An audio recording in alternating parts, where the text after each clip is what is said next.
هو الزمالك خد كاس مصر من مين؟ من بيراميدز. بيراميدز. بيراميدز ده واخد ايه السنه دي؟ واخد ايه؟ دوري ابطال بطل افريقيا. ابطال كاس، ده بطل ابطال افريقيا. مصلحه جايه يعني. بطل ابطال افريقيا. الزمالك بطل ابطال افريقيا صح؟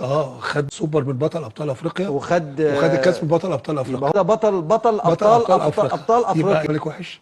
يبقى الزمالك نادي عظيم ولا لا؟ ما كسبت بطل افريقيا يبقى انا بطل ابطال لا، افريقيا. اقوى فرقه في افريقيا. طيب مش احنا على فكره، مش احنا اللي كسبت اقوى مطلعينها، فرقه، اللي اقوى فرقه في مطلعينها. افريقيا تاني، يبقى انا ايه؟ وحش؟ يبقى انت تروح كاس العالم للانديه. لا، يبقى انا وحش. بقول لك يبقى ايه؟ انت تاخد كاس العالم بقول لك للانديه ايه؟ مش تروح بس. بقول لك هي ايه؟ حلوه ليهم ووحشه لينا. مش احنا بطل البحر الاحمر والمتوسط احنا خدنا والاطلسي لما احنا هنيجي نقول ايوه بس هي حقيقه.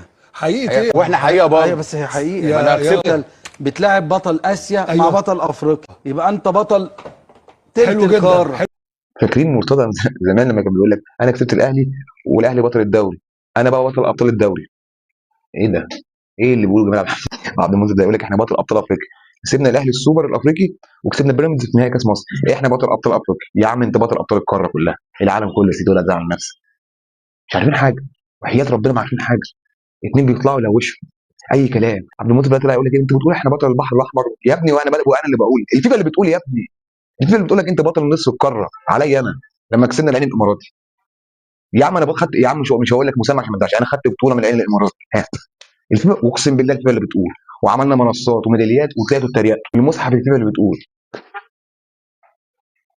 يا جماعه احنا بنجيب ناس بتهرج في التلفزيون، اقسم بالله بجد بنجيب ناس بتهرج، اقسم بالله بجد. اللي بطل ابطال افريقيا كتير يا عم.